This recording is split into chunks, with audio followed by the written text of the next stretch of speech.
Hi, this is Gilbert Gottfried.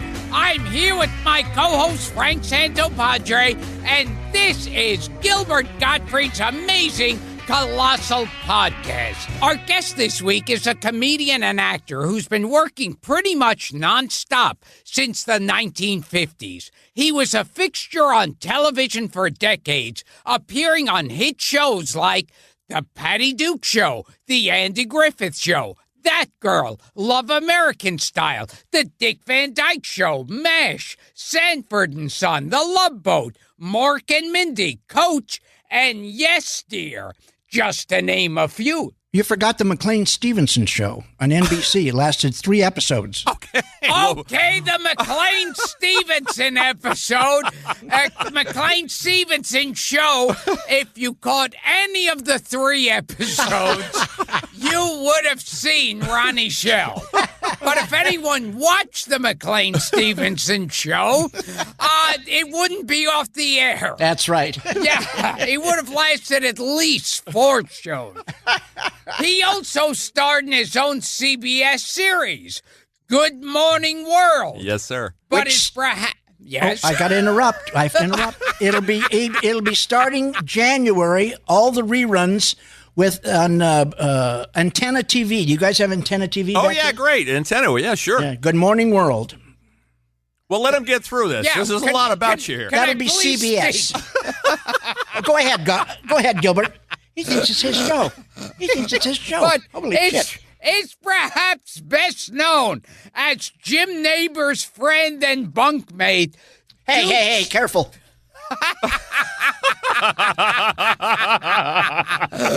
Bunkmate Duke Slater on the long-running and wildly popular situation comedy Gomer Pyle USMC. Bought me a house. You did. Feature films include The World's Strongest Man, The Shaggy DA, Love at First Bite, The Devil and Max Devlin. Piece of crap. That was a piece of crap. I can say that now because it starred Bill Cosby, and I don't give a shit about him anymore. So, you co-starred with a sexual offender. Okay. That's good. That's good. Keep that in there. You forgot a great comedian that I did an animated film with playing his best friend called, let you guess who it was, Rover Dangerfield. Oh, yeah, sure. We got it on our list here. We'll get to it, Rob. Well, watch it. God damn it. Watch it. How to Beat the High Cost of Living. Yes, and with Fatal Jessica Lange. Instinct. He's also headlined in nightclubs, Vegas showrooms, and if all that doesn't prove his versatility, he's provided voices for dozens of animated cartoons, including Captain Caveman, The Smurfs, Fred Flintstone and Friends, DuckTales, and Rugrats. In a long and very busy career, he's worked alongside some of the biggest names in the entertainment business, including Johnny Carson, Carol Burnett, the Smothers Brothers, Yes, Goldie Hawn, George Segal, Andy Griffith, Red Fox, Tim Conway, Phyllis Diller, Rodney Dangerfield, Groucho Marx, and, drum roll please, Oh, Cesar Romero! we did a movie together. You know what his nickname was? You know what his nickname was around 20th Century Fox? Butch. Butch. Yes. Yeah. I'm serious. Did you know that? Yes, we did. Yes. We'll tell you why soon. Well, I'm beginning to think I know why. Yes! Please welcome to the podcast one of our favorite funny men and America's slowest rising young comic, Old comic, Ronnie Schell. Well, by God, it's a pleasure to finally get on after that brilliant introduction. I can't wait to hear what I'm going to say. It's really great to see you guys, and I'm Thank glad you, you Ronnie. called me. No, I'm serious. Bullshit. Now, But I'm really grateful because I am a fan of yours, Gilbert, and have been for years since I was a kid. And I got to tell you, whenever you want to ask Oh, Shall I get my credit? Shall I get my upcoming credits out of the way? Yeah, get them out of the way, please. and then we'll So I can't get slip 'em to a in. bunch of questions. Okay, Ronnie sure. Schell's credits. He's reaching into his pocket. I hope Yeah, that- because I just got one about 10 minutes ago. February, I'm doing a pilot with Ed Asner. You guys know Ed? We had him on the show. Yeah, he was. Yeah, terrific. I love Ed. Well, we did the movie. Well, you guys know this. We did the movie Gus together. But Yes. you knew that. So we're going to do a pilot with the girl from Dawn Wells from Gilligan's Island. And we were supposed to do it in January with Florence Henderson, but she We canceled spoke out on to her us. too. We had her here too. Yeah. Isn't that funny? She canceled out on us, and so they've cut the thing until February or March. Let's see, and then in May, of course, I'll be where you guys have probably played, Danville, Indiana. Hey, they pay, and it's for the big Mayberry celebration. Oh, cool. That's enough. Yeah, for I know now. you've done those before. Yeah, I do one every September in North Carolina, where Andy Griffith was born. Yeah, Because I did 2 episodes of Andy Griffith. You guys didn't mention of course. that. And didn't you mention starred in the spinoff. that. I surely did. Before we go on any further, I think I may have told this story once before on this show. Do you know the big story about Cesar Romero? Going right in for it, huh? Yes. No, I'd love Ronnie, to hear it. Ronnie. I'd love to hear it. Okay. I'll see if I remember it. Cesar Romero. Force yourself. Cesar Romero Butch. was, he was known around town and in movies as a macho Latin Right. lover. Right. And in real life, he was gay. Yeah. And as to quote Jerry Seinfeld, not that there's anything wrong with that. But in real life, if I remember this, it's been a while since I told it, he would surround himself with these boy toys, and he would pull his pants and underwear down. No. And that I didn't. depending on who tells you the story, he was either standing on the floor or ankle deep in warm water. That's the only argument I've gotten. How and- about the Swans? Big or small? That I don't know. Oh, you should have No checked one on that. mentioned it, so it's Okay. probably tiny. Okay. Anyway, so either on the floor or in ankle deep in warm water, these boy toys were instructed to fling with all their might orange wedges at his naked ass. That's funny. Do you know about this? No, but I have a similar story about Alan Ladd. You ready? Pay dirt. This is true. This is Alan Ladd. Oh, great. Now, if Elena, his wife, is listening, it's too bad. But what happened was he drank quite a lot, as you know. In fact, it put him out of the business for a while. And he used to get, I'm told, get inebriated and go down to where they deposit all the garbage, and he would help the garbage guys in the morning for some reason. I don't know, but that's not the story. The story is every once in a while he'd gather all these girls together, and he'd make a big circle. He'd get in the circle, and they'd put a chicken there in the circle, and he would get nude, and the girls would dance around singing, "You simply got to fuck that chicken! You simply got to fuck that chicken!" That's the story. Well, can you sing that one more time? You simply got to fuck that chicken! I hope I don't get sued. Alan Ladd, Alan Ladd. handsome macho star, would stand naked in a circle of women who Yes. circled him. Yeah. And they would. But they have a chicken. They'd have a chicken there. Yeah. They'd have a chicken. Yeah. He was naked with a chicken in a circle of girls. And I'm sorry, I don't think I heard this correctly. What did they start singing? Well, they would dance around. They danced Alan, around. singing, "You simply got to fuck that chicken." That could be an apocryphal story. Could be. Whatever that means. I don't care. When I hear a story like that, it's true. Wow. Pass it on. Pass it on. Oh, I've got a million of those. I've worked with everybody except, who's the only guy I never worked with? Oh, I know. Hey, who, what's his name? won the Academy Award. Red Buttons. I never met or worked with him, but I worked with all the rest of them. So, have you heard, either if you've worked with them or not, have you heard some other weird sexual stories about any celebrity? I'll get arrested for crying out loud. Well, let me think. Why don't you? This is a good time to. Now, Ronnie was a friend of Pat McCormick's. So it's a very good time close. to ask him about the very helicopter close. story. Okay, there was a story that Pat McCormick over used to Irene Dunn's house.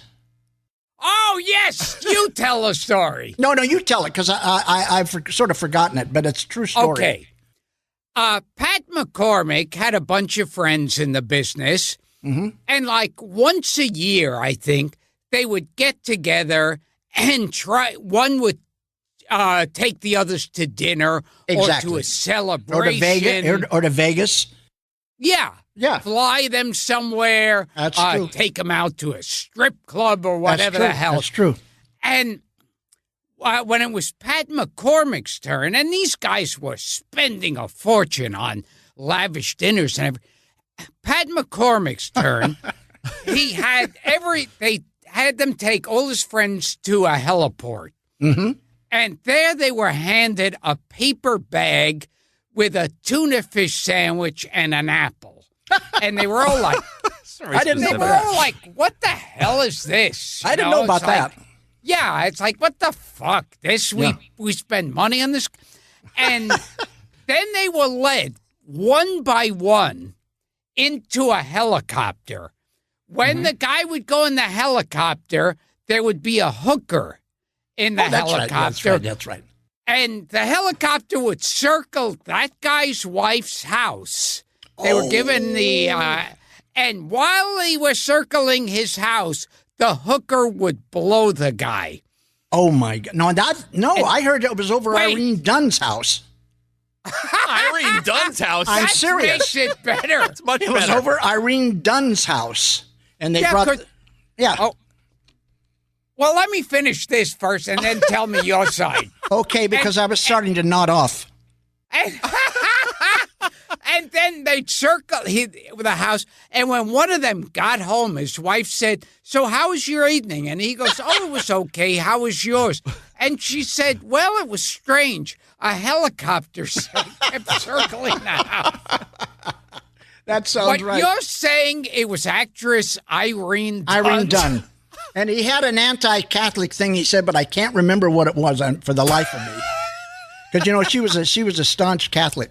And he liked to shake them up. I worked with him a lot here in town, but I stole two of his lines, which I will do forever. And I'm going to do them for you now because I think they're classics. One is, in a New York venue, you would say, "Do you all know who Yoko Ono is, right?" And then do you know they had a Yoko Ono look-alike contest held in Central Park last Saturday, but they had to call it off because the crowd turned ugly. Great. That's it. And the other one is how did he tell it? Biblical scholars have come up with a well-known change from biblical times. They found out how the Lord Jesus, could walk on water. It was winter.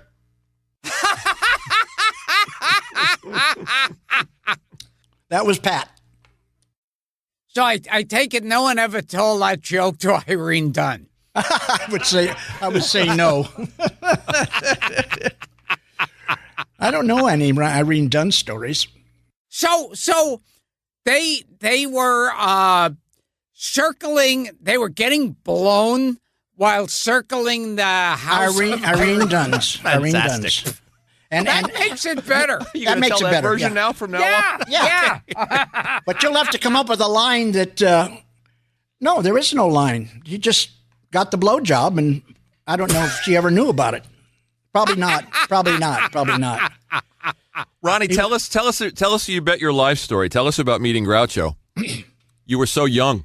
Yeah, new in the business. I'll tell you what, I was working at the Purple Onion in San Francisco. I was still a college student. You never went to college, did you? Any of you guys? Two of you? No. No. Okay. Well, I graduated, okay? 4 years. Anyway, so I was in my senior year, and I auditioned at the Purple Onion in San Francisco, which was a big nightclub in those days. And the other two acts who auditioned the same time as I did was Phyllis Diller and the Kingston Trio. You remember the Kingston Trio? Sure. Okay. So, Tom Dooley and... Yeah, that's right. So, do I have stories about them? Anyway, so we toured for a year and a half together, college concerts. Anyway, so in comes George Fenneman, who was Groucho's... oh, sure. Yeah. And he said he was there to see Phyllis, and he booked her for the show. And then he knew that I went to San Francisco State, where he went 10 years earlier. And he said, listen, why don't let me talk to John Goodell, who's the producer, and see if we can get you on. I said, I'd love it. So that's how I got on the show. Now, when I got on the show, he said, we got to have a gimmick. And I said, I can't think. He said, well, why don't you be a beatnik expert? In those days, there was big beatniks in San Francisco. I said, okay, I don't know anything about them, but I will. So he gave me a few lines. So just before the show started, before I met Groucho, he said, John Goodell, or his assistant, said to me, now, you're going to meet Groucho in a minute, and you just feed him these lines right here. In the meantime, we'll ad-lib around. And I said, now listen, I am a comedian, so at times I can be very funny. And he said, okay, that's very good. But remember, this is Groucho's show, and it's on film, and we can cut you out at any moment. Wow. That's the truth. So I got on the show, and I was just as nice as possible, and he was good to me. The only joke I remember, and it's not funny because they told me to say it, was, what is the definition of a beatnik? It's a guy on the ground looking down. How about that? Oh. No, I know. No, it's not funny. But anyway, that was my top gag. But Groucho... No, it was. But Groucho was very, very good to me. I won $600. I guessed the duck, a table. Oh, great. You guessed the secret word. Yep, table. And I went out of there about $900 richer, which for a college kid was pretty darn good. Are you a TV comedian, Ronnie? No, Groucho, I've never done radio TV. comedian? No, I've never done radio. Stage comedian? Very little, no. Do you ever work the gambling hells in Vegas? I haven't had the pleasure as yet. I just... Well, where do you work, at PTA meetings? Well, no, actually, I work these little out-of-the-way, off-beat places like the Purple Onion in San Francisco and some Doesn't of the that clubs. hurt your eyes working in there? No. You work in out-of-the-way nightclubs, huh? Well, what kind of customers patronize this type of flip joint? Well, actually, we have all types of people. I think primarily in San Francisco at the Purple Onion, we have these beatniks from the Beat generation. Well, what is a beatnik? Well, my definition of a beatnik would be a fellow on the bottom looking down. The next time I saw him, I was doing the Carson show, and he was in the audience. And he came backstage and said, "You're very good. I remember you. You're sort of like Don Adams," which I wasn't, of course. But he was, no. I said, I know. I've been told that, which was a lie. But I accepted it, and that was the last time I saw Groucho. Oh, no.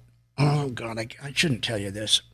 I was watching, we went to see a premiere at a Disney film, and behind me, sitting right behind me, was Groucho. This is much later. Groucho with, was it Aaron Fleming? Was that him? Oh, yes. Yes, his Aaron companion. Fleming. And she was with him. And the movie started. My wife was with me, and we were watching, and we were enjoying it. All of a sudden, Groucho says to nothing, "I think it was July 8th. Now, what are we supposed to do? We're supposed to do July 8th, what? We didn't say anything, but that was the last time I communicated. Oh, he was starting to lose it. I guess so. I think it was July 8th.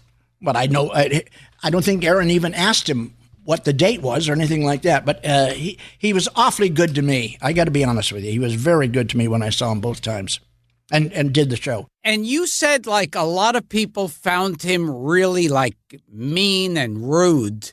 But you didn't? No, experience not at any of all. that? Not at all. In fact, George Fenneman used to have lunch with him every day at Nate Nowell's. You know where Nate Nowell's is out in Oh, Hollywood? sure. Yeah. Still, Nate Nowell's still out there? Yeah, it's doing great. And before we switch to another story, may I say, I think it was July 8th. He's getting a little old Groucho, Ronnie. Oh, is that Groucho? Oh, okay. Yeah, that's his Groucho. July 8th. Yeah, right. That's right. That's good. That's good. I think it was July 8th. Aaron Fleming's going to kill me. She's gone. Oh, is she gone? Oh, Erin's gone. Erin took her own life. Did she really? Yes, indeed. Well, fuck her then. That's over. Oh. Move on. Could July 8th. Could you please shoot yourself? It would really make my life a lot nicer if you would go into an alleyway. I'd like you to become a homeless woman and then find the gun and blow your fucking brains out. It would make my life a lot easier. Very good. Very good. I like I that. lost it. No, I like that. I like that. Oh, my God. I heard a story that Nat Pendleton. I know who Nat used- Pendleton was. He was a wrestler. Yes. Yes, that's right. He used to stand naked with a chicken. Oh, stop. And Groucho, Groucho would holler. who had gone senile even back then, would sing, "You simply gotta fuck the chicken." Only you, Gilbert, could come up with a funny line like that. Oh, I said, I'm Nat serious. Pendleton's in horse feathers. He's one of the kidnappers. Yes. Yeah. Ronnie, tell us about your act back then. You did pantomime. You did lip syncing. I started doing lip syncing, but I would be a little different. I would take serious records and make them funny. Where I wouldn't take a Spike Jones record and then you'd be laughing at the record. And I take La Donna Mobile by Mary Alonza and all the serious stuff. And what happened was I finally went in the service because the Korean War started and I was scared to death of being in the Army or the Marines. So I joined the Air Force and they asked me to MC a show when I was in basic. And I stole a complete pantomime act that I'd seen in San Francisco by a guy named Paul Desmond. And not the musician, but a comedian. And that's how I got started. And then slowly I started doing more live stuff. And, Erwin Corey started that way. Stealing other people's material, you mean?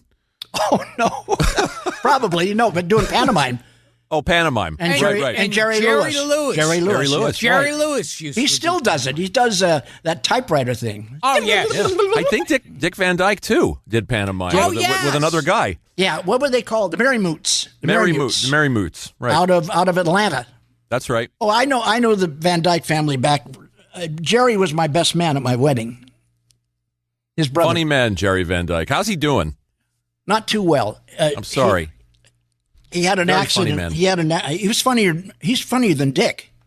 He's not more talented, but by God, when you see him on stage, when you used to see him on stage, he was absolutely hysterical. He just had an accident recently in Arkansas, I think, and they had to encase him in a body thing and sing. He's not doing too well. He's a good guy. Too bad. Very funny man. He was best man at my wedding. Tell us about some of those clubs back then. You did the Hungry Eye. You did the Blue Angel. You did these legendary clubs. Yeah, I did the Blue Angel. And Sinatra came in opening night. And I was, you know how it happened? I think you're going to find this interesting. I hope. I'd done the first show, and so I went back and sat in the lobby, not in the lobby, but in the showroom, and all of a sudden, I looked over my shoulder, and incoming to sit was Natalie Wood and Robert Wagner, first time around. Mm-hmm. And Earl Wilson, you know Earl Wilson, the columnist? The columnist, sure. Yeah. Earl's Pearls. Jimmy Van Heusen, the writer. Sure. And then all of a sudden, so I turned back, and all of a sudden, and you hear stories about this, but it was true. I felt a glow in the room, and I turned around, and it was Sinatra. Came in, sat down with a girl. I remember the girl because I got to know her later. Judy Meredith was his date at that time. She was an ice skater. And there's no end to this story other than he really gave me 3 paragraphs in the New York, I don't know, whatever the one Earl Wilson used to be part of. Mm-hmm. And it was thanks to Sinatra that sort of got me started off. Who was playing the clubs in those days that you were in? You were in the Hungry Eye. As I said, you were in the Blue Angel. You were lots of other places. Cosmo Alley. Cosmo Alley. Cosmo Alley, when I worked there, was owned by Theo Bickel. How you go, Theodore Bickel reference, Gil. Yeah. He one of Gilbert's favorites. I've mentioned him a few times on the podcast. Well, he was a great singer. Nichivo, Nichivo, Nichivo. You know, a big guy. Sure. That was he did Russian songs. Yeah. Yeah, he acted. I understand he had a big schwanz. Oh my God! Yep. This is a scoop. Girls used to tell me that. Anyway, who told you? Several girls. So Theodore Bickel had a giant dick. Yes. I'm going to get sued. He just died last year. I know. Well, I'm going to get sued. now I miss him even more. He was a genius. He was a genius. So anyway, I worked with him, and you know who was the another owner? Lenny Bruce. Oh, that's cool. Wow. So what happened in those days? You could call Cosmo Alley, and it was a little sort of like a jazz club, and you could go in there, and Lenny would come on and sing. Theo would come in and sing part of it, and then Lenny would sing till midnight, and then I'd work from 12 to 4. And I'd have a lot of wonderful guests like Fay Bainter. Fay Bainter. Remember Fay Bainter? Sure. People like that.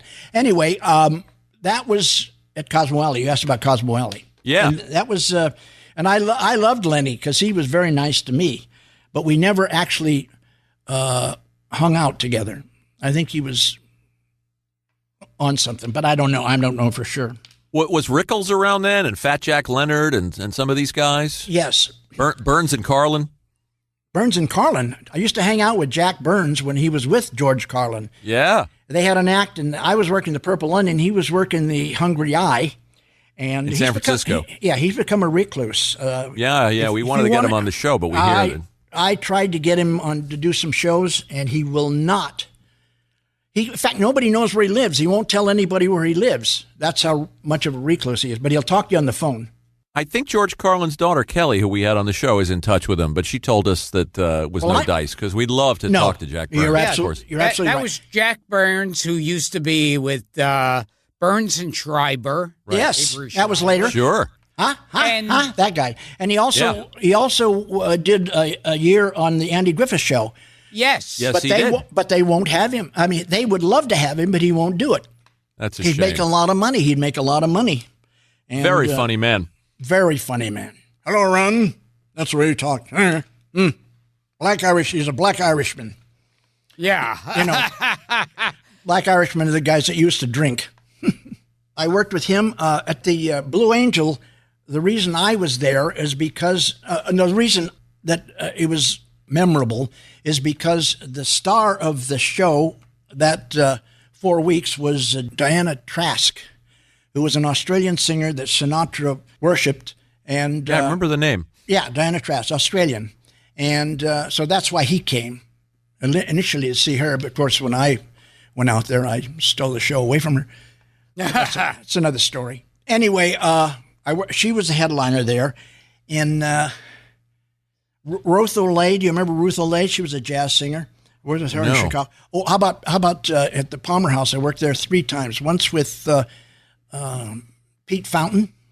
Oh, sure, Pete Fountain. You know, the jazz man. Yeah, out of New Orleans. But in those days, it was the lead guy was a big fat guy. I can't think of his name. Anyway, we worked there. And then second time I worked there with Judy Garland's other daughter. Oh, Lorna Luft. Lorna Luft. Very good singer, by the way. Very good singer. Yeah. Anyway, how did you get from doing stand up and doing and the nightclub act to TV, Ronnie? What was the the break? I know Andy Griffith Show was a very early credit. Very, very true. And Patty Duke's show. Yeah, Patty Duke, I did 3 of those. I loved her. She was a good girl. I wish I had some salacious stories about her, but I don't. Anyway. You can make one up. Let me think about it. Patty Duke. Oh, did you love? Oh, yeah, she was a great actress. Yeah, she was the best. Well, you were managed by the famous Richard Link. That's how it happened. I was started touring with the Kingston Trio. In fact, their second album, if you get hold of it, it's got Capital, and it's called College Concert. And we did it from Royce Hall at UCLA. Mm-hmm. And all I did was introduce the trio on the record. It's on the record. And I did the liner notes on the back. And so I told everybody that I had the best-selling comedy record in the business, which I did, even though all I said was, here are 3 young men in song that I love working with. I love the way they sing, and they like the way I do their shirts. The Kingston Trio. That's my comedy album. Sold millions. Yeah. Did you work with, were there a lot of mobsters? Yes. When you were doing it? Absolutely. Yeah, in fact, in Chicago is where I really met a lot of them. I'm not going to name his, because I can't remember, but there was one guy who took a liking to me.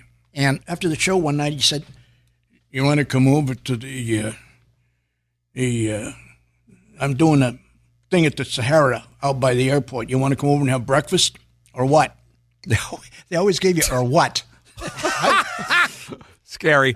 Yeah, and when you used to dance with the guys from New York, you want to dance or what? No, or what? I don't know. How about or what? Anyway, so naturally I said yes. So there was a group of us that were working in Chicago, and we went. This is a true story. That's not funny either. We went out to this place called the Sahara, and this guy was notorious, but he took a liking to me. He was a little guy, and so we sat there with 15 people about 3 o'clock in the morning, and we all ordered eggs. And all of a sudden, the waiter comes in, he brings the eggs, he lays them down, and the eggs were too cold for this little guy, and he got up and just beat the living shit out of this in front of us. And not one of us got up and said, hey, no, cut it out. Wow. Because we were scared to death. We let this waiter have the shit kicked out of him rather than, that's the end of the story. But it was sort of sad. But not sad enough for me to interrupt this little mafia guy. Anyway, that guy's probably still in the hospital. This was 50 years ago, for crying out loud. Oh, my God. Oh, that is scary. I'll tell you his name when we go off camera, because I'm not going to take any chances. No. I'm sure he's long gone, Ron. Or at least you know what happened? You know what happened? Seriously? Yeah. He was bringing groceries home, and he got machine gunned to death. So he probably defied some of the bigger people. Wow. Ooh. But in conclusion, and I want this spread around, the mafia was very good to me. Most of the clubs back then were owned by the boys. And if they liked you, man, you could do no wrong. And they would just be so good to they love comedians. And I was never intimidated by them. I think they even owned the Blue Angel, but I'm not sure. Yeah, we've had a couple of people tell us that the mob was good to them.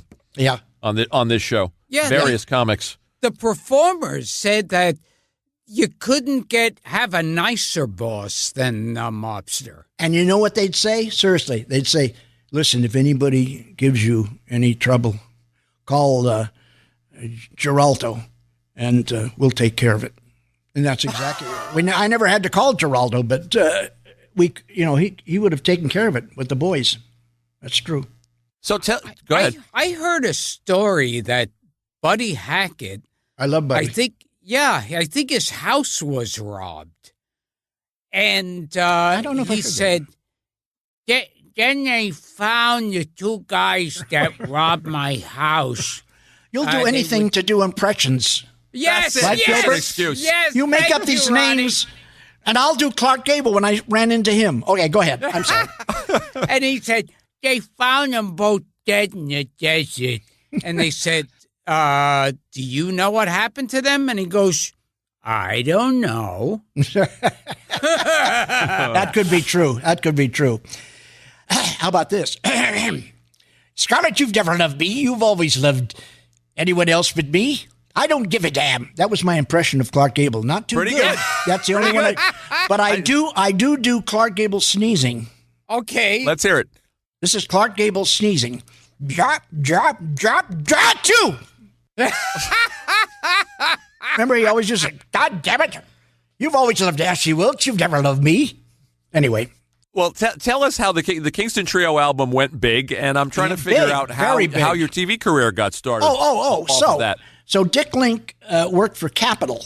He just passed away, by the way, Richard Link, last year. 99 years old, drinking vodka every night. Yeah. Anyway. Legendary manager. It was a good guy. And he was my manager until he sort of semi-retired over in Hawaii. And Andy got rid of him. Whew, that was a sad story. But which I'm not telling unless I'm asked. So Andy Griffith, you mean? Andy, that was his right-hand man. So he was handy. I'm asking. Let me do my own story first. Yeah. Okay. I was asked. So anyway, Clark Gable wasn't around at that time, but I had to get his name in there. Dick Link managed Andy Griffith, and he worked for Capitol, and he saw my act in San Diego and said, I'd like to manage you. And I said, oh, yeah, okay, I don't have a manager. And that's how I got there. And then within a year, Andy did a spinoff from the Danny Thomas show. Right. And then after Andy did it, then Jim Nabors came as Gomer Pyle, and they did a spinoff of that. And by that time, Dick Link was the associate producer of both those shows, and he said, I want to work you into the Gomer Pyle show. And I said, do I have to audition? He said, yeah, for Carl Reiner and Sheldon Leonard. Sheldon Leonard, yeah. And so I was nervous. And I went, and they were very good, and that's how I got Gomer Pyle from that audition. And the rest, of course, is history. Hey, here's another one. Guess who this is? For it was Mary, Mary, sweet, as any name could be. For you're the guy that gave it to my brother in the back. Well, hey, that's great, Duke. Betty Grable, right? Are you making a joke, ain't you, Frankie? That was Humphrey Bogart, wasn't it, dude? It was Jimmy Cagney, Gomer. Well, that was my second choice. Here's another one. Guess who this one is, Gomer? Oh, Hey, Sergeant Carter. Sergeant Carter, you're the best sergeant a Marine ever had. Why, you're just like a mama to us, so thank you. Shazam! Oh, yeah, I almost forgot. Shazam! Yeah, we talked on the phone. You and I were talking about also the great Aaron Rubin. I don't remember that. Deserves some credit for that show. Aaron Rubin was the greatest series writer of all time. You know who is? He's Nat Hiken's nephew. Nat Hiken, who was very famous. There you go, Gil. Oh, How yeah, about that? I love Nat Hiken. Yeah, we've talked about Nat Hiken with Hank Garrett, obviously. Car 54, where are you? And yeah, but Hank Garrett makes up a bunch of bullshit. I don't care. He wrestles, but he can't drive. Anyway. What were we talking about? We were talking about how you got the Andy Griffith show, and then Gomer Pyle. And then Gomer Pyle, and then Good Morning World came knocking. Bill Persky and Sam Denoff. Yeah, well, what happened was I was doing Gomer Pyle, and then all of a sudden I started doing That Girl with Marlo Thomas. Oh, you were her agent. Yeah, Harvey Peck. I'm sure you guys have watched that all the time. And after that. They decided to do a comedy series about two radio disc jockeys based on William B. Williams. Is that? Because Billy and Sam worked for him. That's right. They were writing about their own lives.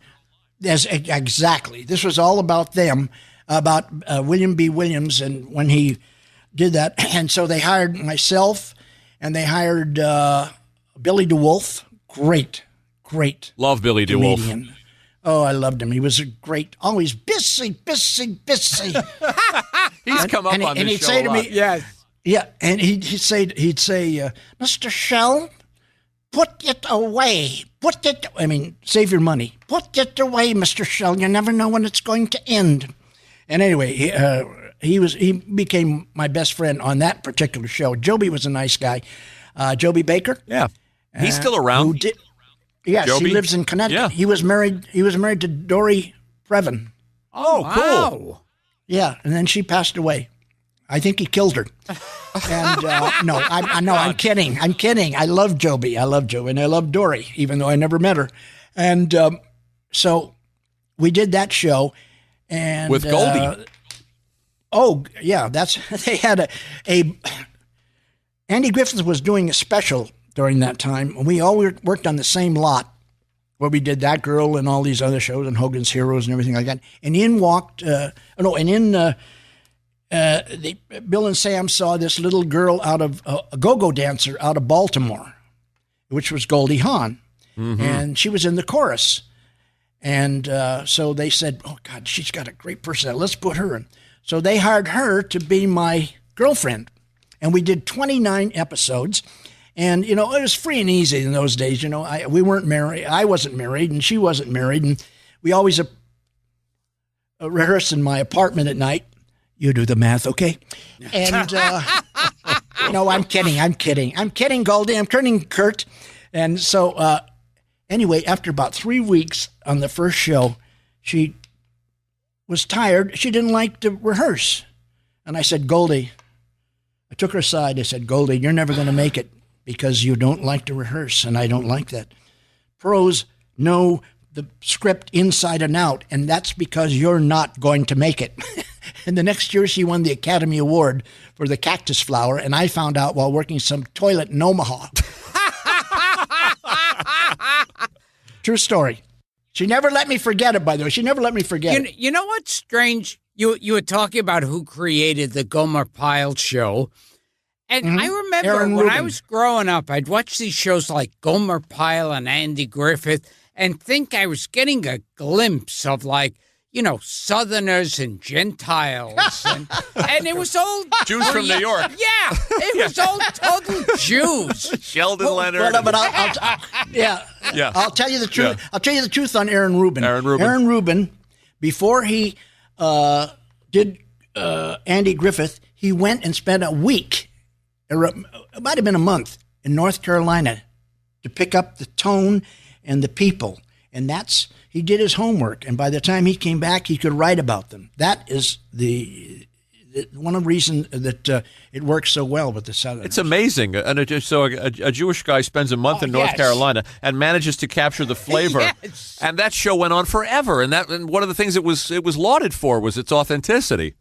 Yes, but how come there were no black people on there? It's an excellent question. Think about it. There were, but they were in the background. Now, are you saying you fucked Goldie Hawn? No, not at all. No, please don't. There was a chicken being involved. kidding. Hey, I just love to do the line. You do the math, okay? So, tell us about Sheldon Leonard. And you also did his short-lived series, Big Eddie. Yes, I did. I played a clown in it. Sheldon Leonard was, he was one of those guys that when he walked in the room, you immediately were very subservient and good. But he would come in when we did Andy Griffith and Gomer Pyle, and he would take a script and just fix it up in like a half hour. And he was a genius. Yeah. I remember sort of a sad story. But of course, this happens. They were doing a dinner for Don Knotts at Chasen's when it was still open, and we all went down there one night. And I don't know if you recall, but they still have them. One of these local 7:30 to 8 shows where they did interviews, and this girl, I was standing there. This young girl was doing the interview, and she said, "Now, you're Sheldon Leonard." He said, "Yes." Well, what have you done, Mr. Leonard? Oh. And he said, "I've been around." That's all he said. Wow. And I remember that. That was quite a revelation. Well, not only was he a fun actor, and of course he was always playing those thugs. He was always playing heavies, but he was a mogul. He was a mogul. Yeah. Very rich. Yeah. And super smart guy. Super smart guy. What was Frank Sutton like, Ron? I love Frank. Frank was, believe it or not, was a Southerner. He was born in Tennessee. And that's where he's buried. And I never saw him off stage without a cigar in his mouth, Brazilian cigar, I might add, or a cup of coffee. And that's what made him, not made him, but he was a type A, and he was destined to have an early heart attack. Great actor, always knew his lines, and was very nice to all of us, because a lot of us were newcomers. You know, he'd already done Broadway in the Andersonville trial and a couple others. Mm-hmm. He was a good friend of George C. Scott's. But anyway, no, I can't say anything bad about him. I wish I could. Yeah. He used to have this chicken. And And what did they sing when Frank Sutton stood there naked? You simply got to fuck that chicken. This is going to be the new catchphrase that takes off. Now, you said he started out a liberal. Oh, that's right. It's interesting. Frank Sutton, yeah. Yeah, he had a lovely wife and 2 lovely kids. Toby was his wife, and she was Jewish, by the way. You might want to know that. He does. Toby was Jewish, and he was a Southern. He was so that's where he may have gotten the liberal slant. But when he first started doing the show, he was just big on Lyndon Johnson and liberals and everything like that. Interesting. By the end of 5 seasons, and then we did 2 seasons as a variety show, the Jim Neighbors Hour, and by that time he was a right-winger. Not a right-winger, but very conservative. The money. It's called money. Sure. You make a lot of money and you change, I think. Isn't that true? Well, they say a conservative is a liberal who's been mugged. I wish I'd have thought of that. By God, I will. You know, I want to tell you a story about Studs Terkel. You know who Studs Terkel was? Yes. I think he was. And this applies to guys my age. You guys aren't there yet. But I hang out with guys in their late 70s and their 80s for a reason. Studs Terkel knew this guy. You may have known this story. Studs Terkel knew this guy, 80-some years old. He was a widower, and he married this woman, 60 years old. And she was really beautiful and well done for her 60-year-old. And it lasted 8 months. And Studs Terkel went to him and said, "My God, what happened? I mean, she was beautiful, 60 years old. What happened?" And he said, "She didn't know the songs." Wow. Jeez. And that's it. If you don't want, if you can't relate to young people, and you can't remember the songs and everything like that, it becomes sad. Yeah, that's profound. I think it's profound. It is. Gilbert wants to ask you about some of these names, Ron.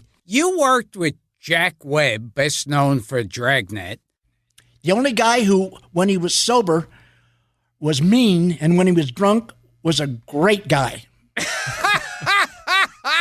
That I remember. Interesting. He was once married to Julie London. Do you remember that? Julie London. Oh, sure. yeah. Sure, That was, sure. was before Then she married Bobby Troop. who was a very close friend of mine, because Bobby Troop's daughter introduced me to my wife. Oh, Route truth. 66. Route 66.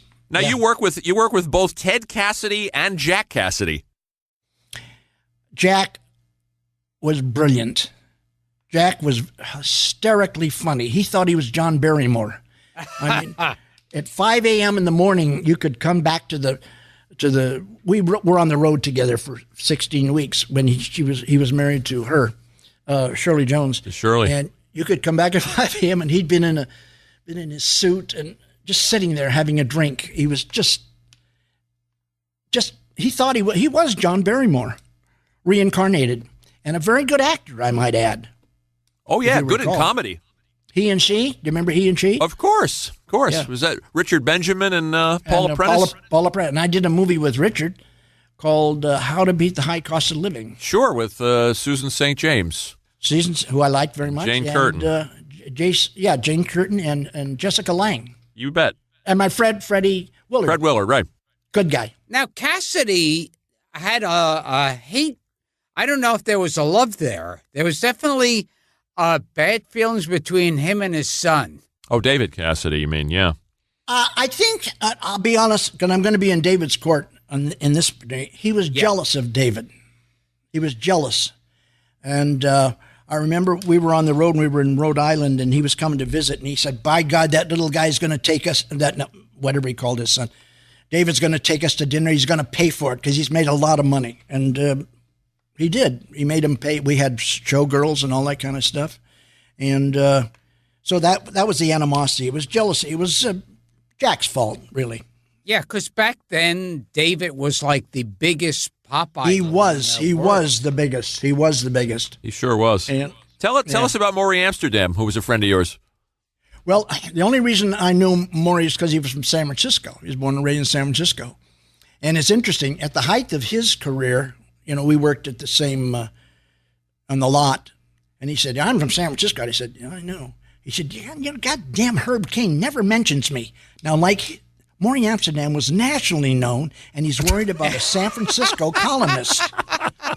Damn, wish Herb would mention me. I love that. It's true story. He liked to tell jokes, too. We just got some names here that go. Did you did voiceovers on a show called Yogi Space Race with Joe Besser? Yeah, that's right. Oh, what did he used to say? What was his stock line? Not so loud. That's right. I wanted you to do that, Gilbert. And I swear, was that the one who said, I swear I'll kill you? Did he do that too? Oh, yeah. He would. Yeah. I swear I'll kill you. Yeah. Yeah, I did that with him. And I thought you were going to mention one of my all-time favorite of all the people we've talked about. Yeah. Sketch comedian. Oh, Harvey Korman. Harvey Korman. Nobody touches him. You guys were tight. We were very, very close friends. And Harvey Korman was the biggest hypochondriac that ever lived next to me. But he was hilarious, and I don't think anybody has ever topped his Hedley Lamar in Blazing Saddles. Oh, it's brilliant. If you watch it, every single scene, he's just perfect. And, of course, he's electric.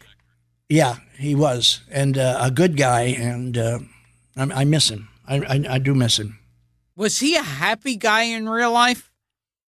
Was Harvey Korman let me ask you something. Have you ever met a big talent who was happy? No. I haven't. and especially no, you haven't. And especially comedians. The only happy comedian I ever met was Art Linkletter. I don't count him.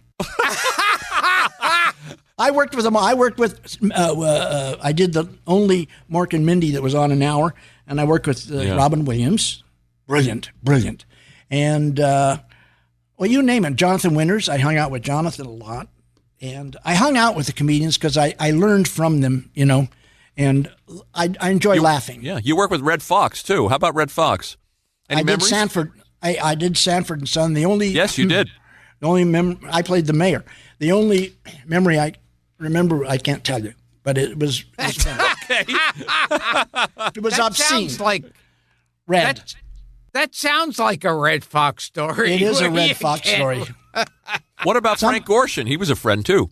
Frank Gorshin we go way back, because we were both in the Air Force, and we did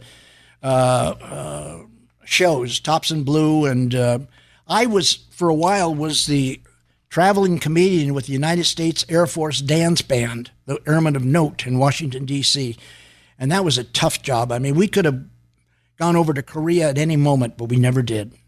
But I did get some time in Bermuda. That's the end of that. It's the end of that story. Who else do you want to know about that Ronnie worked with here, Gil? Oh, God, this is a crazy list, Ronnie. You've done everything. You've worked with everybody. Here's a story that I sparked, too. Can I tell you what I got coming up, January?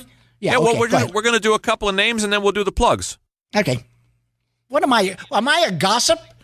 I sound like a gossip. What's that? I know a story about everybody, but there's a lot of stories I'm keeping to myself. You don't have to tell them if they're too salty. Well, they're mostly about me, but go ahead.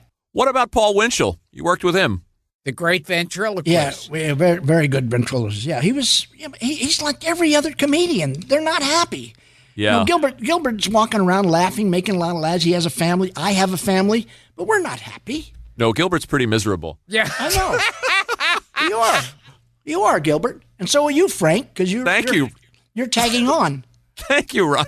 What about working with Tony Curtis? Bill and Sam wrote something for you. I'm going to hang myself after this interview. I don't blame you.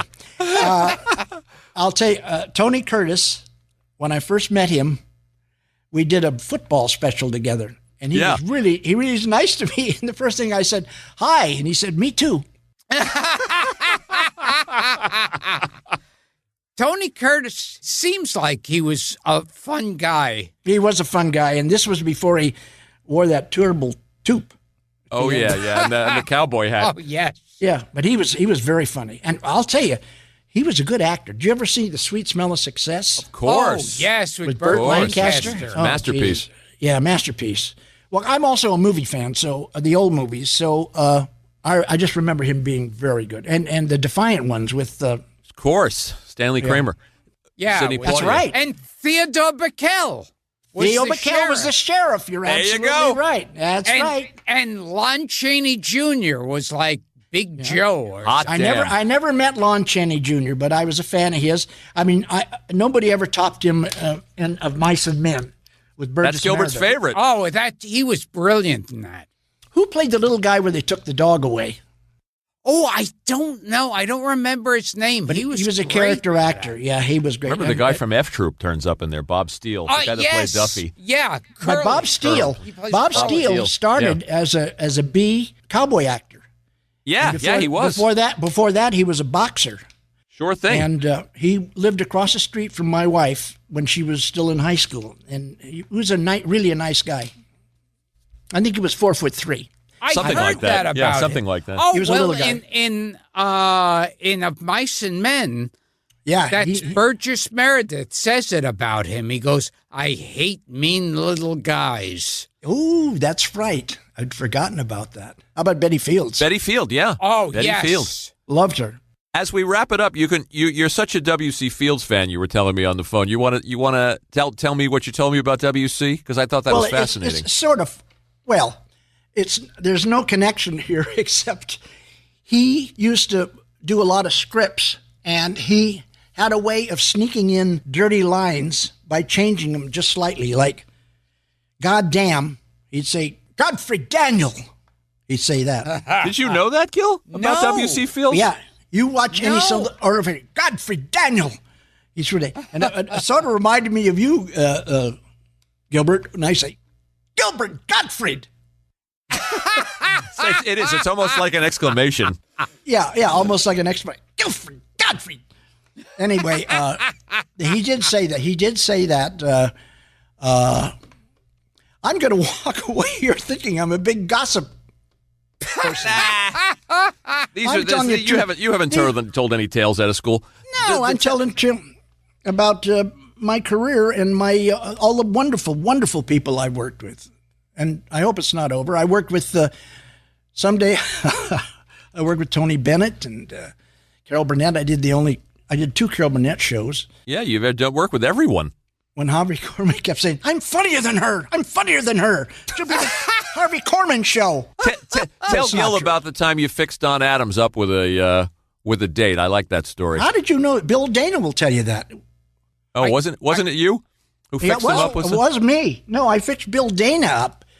But what happened was, here's what happened. I was living in San Francisco at the time, and Bill Dana came up, and he was Jose Jimenez. Sure. And he'll tell you this. Is he coming? We're going to have next him week? on, yeah. Okay. You asked him to tell the story.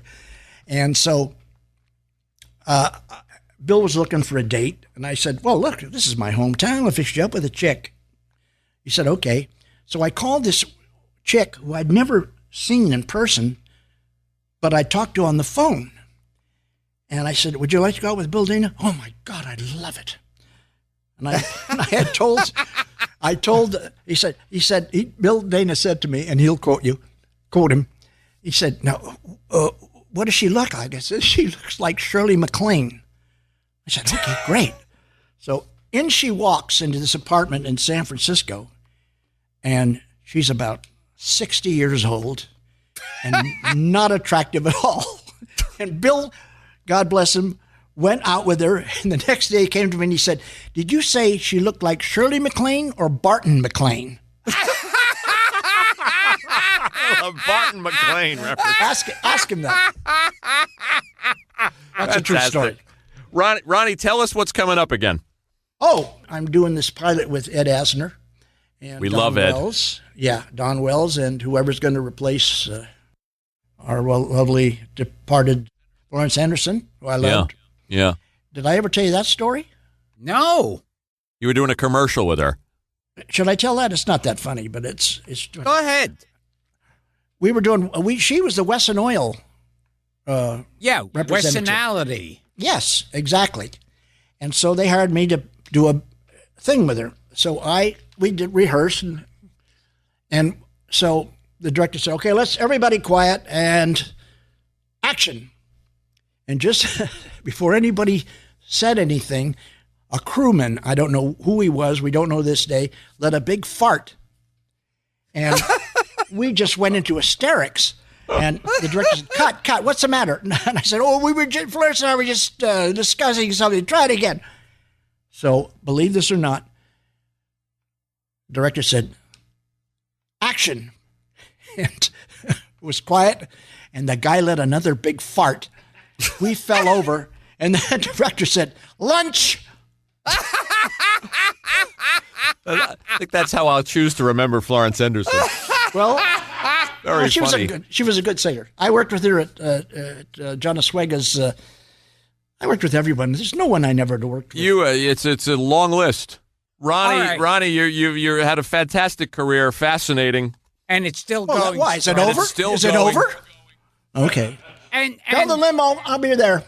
okay, before I close out this show, there's something very important that I want to take with me. So the very handsome leading man, Alan Ladd. Oh, Which- come on. His wife's Wait, still he'd alive. stand naked with a chicken surrounded by girls. That's apocryphal. That's Yeah, apocryphal. apocryphal. And what? Elena, what- that's apocryphal. But what That's did, just comedy. What? Fuck it. I'm saying it's real. Now, Okay. what did those girls have to sing? They were dancing around while he Oh, was, yes. and they sang, "You've simply got to fuck that chicken." He sounds like Aunt B. Yeah, oh. That's We'll fantastic. we'll go into Aunt B the next time you guys interview me. Ronnie, thanks for Okay. doing this, man. So, Hey, so it's a I'm ball. Gilbert Gottfried, and I'm here with my co-host Frank Santopadre. This has been Gilbert Gottfried's amazing Colossal podcast with the very funny Ronnie Schell. And come out to L.A. and we'll have coffee together. We'll go Dutch to Street. we'll go to Nate and Al's. Yeah, that's right. We'll run into Larry and you'll come up close and almost kiss us. Thank you, Ronnie. Thank you, guys. Thanks, buddy. Frank, Gilbert, thank Thank you. It was a pleasure. It was a pleasure.